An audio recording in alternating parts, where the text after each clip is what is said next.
Laurent Wauquiez à Grenoble, le président de la grande région Auvergne-Rhône-Alpes était ce vendredi en visite au CEA et il était question de microtechnologie et d'hydrogène. La 27e brigade d'infanterie de montagne des soldats d'élite en Isère rencontre avec ce corps d'armée initialement créé pour protéger la frontière des Alpes. Et puis une rentrée sportive en fin de journal avec les basketteuses de la Tronche-Mélan qui découvriront ce samedi la Ligue 2. Bonsoir à tous et bienvenue dans ce JT du vendredi 11 octobre 2019. L'actualité du Grand Grenoble en moins de 10 minutes, c'est à partir de 18h, puis toutes les heures.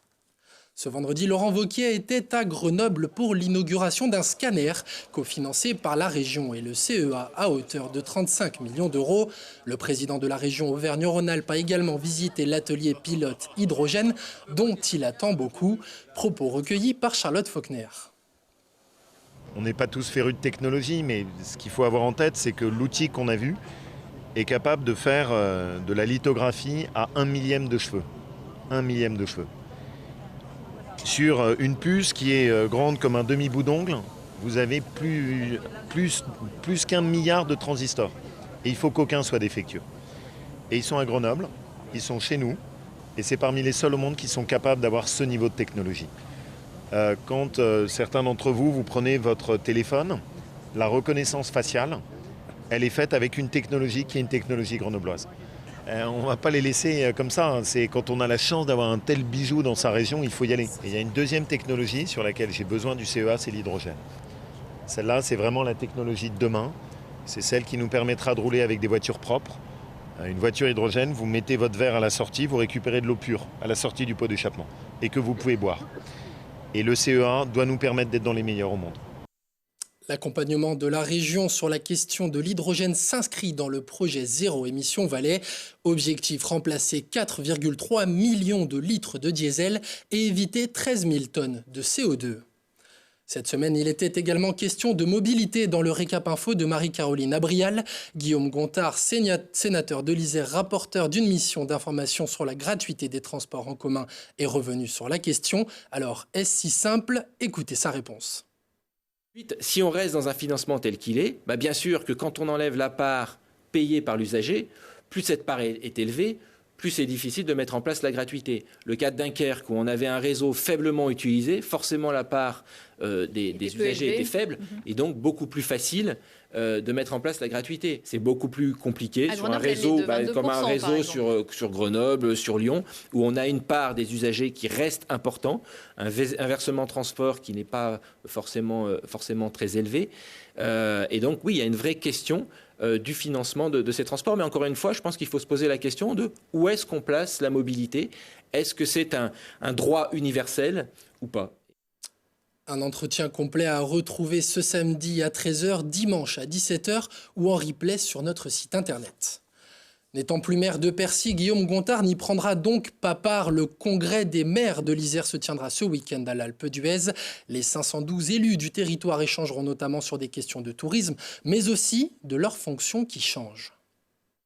Je pense qu'aujourd'hui, la fonction de maire est toujours très riche, toujours très consommatrice de temps et d'énergie. La rigueur budgétaire a été intégrée maintenant par tous les élus. Donc les investissements sont moins nombreux que par le passé. Je pense que la donnée essentielle aujourd'hui, c'est qu'aux réunions communales s'ajoutent les réunions intercommunales. Un maire est forcément, ou presque forcément, délégué communautaire.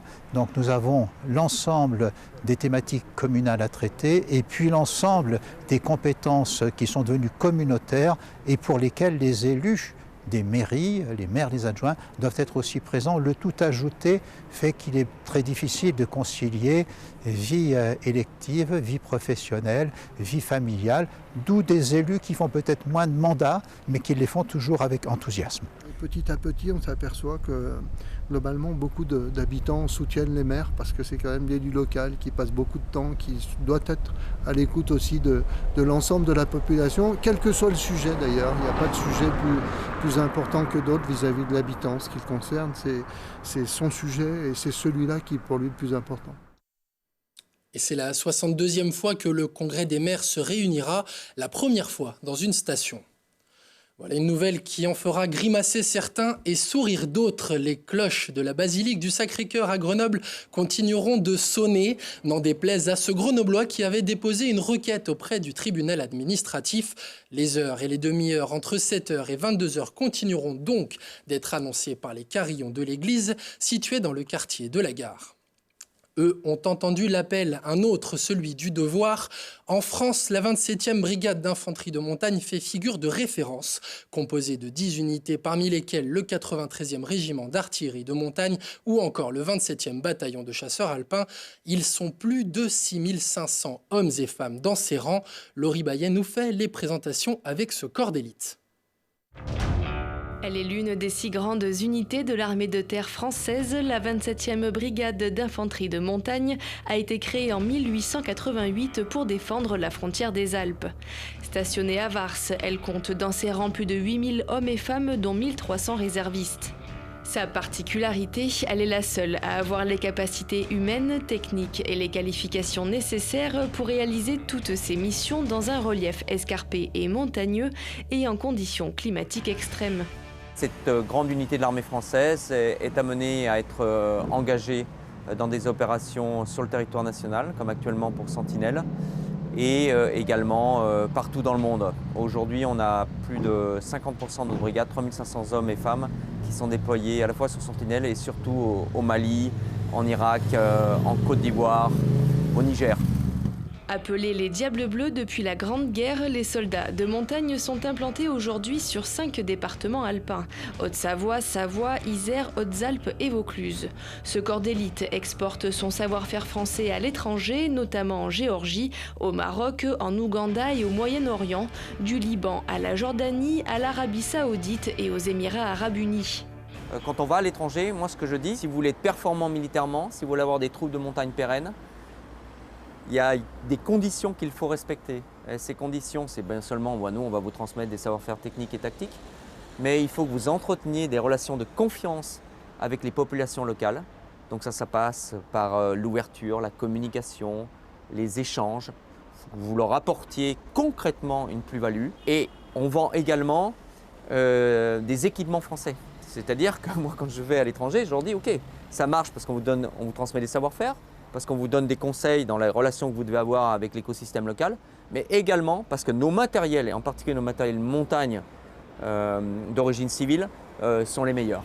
Et pour se former, il existe une école militaire de haute montagne installée à Chamonix depuis 1932, mais aussi un centre de formation initiale militaire à Gap depuis 1999. Et une rencontre sur le thème leadership et engagement animée par le général Pierre-Joseph Givre aura lieu jeudi 17 octobre à 18h45 à l'hôtel des troupes de montagne, place Verdun. Les joueuses du basket club La Tronche-Mélan se préparent elles aussi à reprendre les armes. On les avait quittées championnes de France NF1 en fin de saison dernière. Ce samedi, elles retrouvent le championnat, un nouveau championnat, celui de la Ligue 2. Alors dans quel état d'esprit sont-elles? Loïc Cognet nous fait un topo de la situation.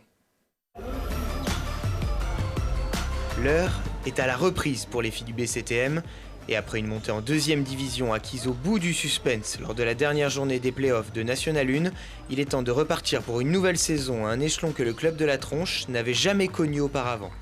Cette année, les objectifs sont différents. On est un peu outsider. Le club découvre la Ligue 2, pas mal de joueuses découvrent la Ligue 2, notre staff découvre la Ligue 2, donc c'est un positionnement qui est différent. Mais à la fois, on y va avec la même envie et la même détermination. Du côté du staff et de l'entraîneur, on a souhaité garder la majorité de l'effectif sacré, donc champion la saison dernière, et miser sur une certaine stabilité avec l'arrivée de seulement 2 recrues à l'intersaison. C'était une première volonté parce qu'en découvrant une division, si en plus on aurait tout changé, on se serait mis en grande difficulté. Et puis là, on ne se voyait pas récompenser les filles qui avaient œuvré pour la montée. Donc la double volonté de récompenser et nous d'avoir une assise sur laquelle pouvoir travailler était forte. Donc c'est aussi pour ça qu'on voulait travailler encore avec ce groupe et on espère qu'il va nous permettre d'avoir un petit temps d'avance tout de suite par rapport à d'autres équipes qui ont peut-être renouvelé un peu plus largement leur effectif et qui auront peut-être un rodage un peu plus long. Et après une longue période de préparation, les Tronchos mélanaises auront forcément à cœur de sortir victorieuses de leur premier match de championnat ce samedi pour démarrer de la meilleure des manières ce nouveau chapitre dans l'histoire du club. Il y a beaucoup d'excitation, voilà, parce que justement la préparation a été un petit peu longue et voilà, on a envie de vraiment savoir à quoi ça correspond la Ligue 2 pour la plupart. Donc du coup, ouais, on a hâte de démarrer ça. Je pense qu'on va être prête pour ce match-là samedi. On a l'avantage de jouer à domicile sur le premier match de la saison. Donc je pense que voilà, ça aussi c'est une bonne chose pour nous. Rendez-vous donc samedi à 20h au gymnase du Charlet pour la réception de Mondeville et la première du BCTM en Ligue 2. Si elles découvriront la division, les filles du BCTM en ont déjà eu un avant-goût en affrontant Chartres en Coupe de France le 1er octobre. Elles s'étaient alors imposées 74-67. Merci de nous avoir suivis. Prochain rendez-vous avec l'actualité dans 1 heure et en replay sur télégrenoble.net. Belle soirée et bon week-end à tous.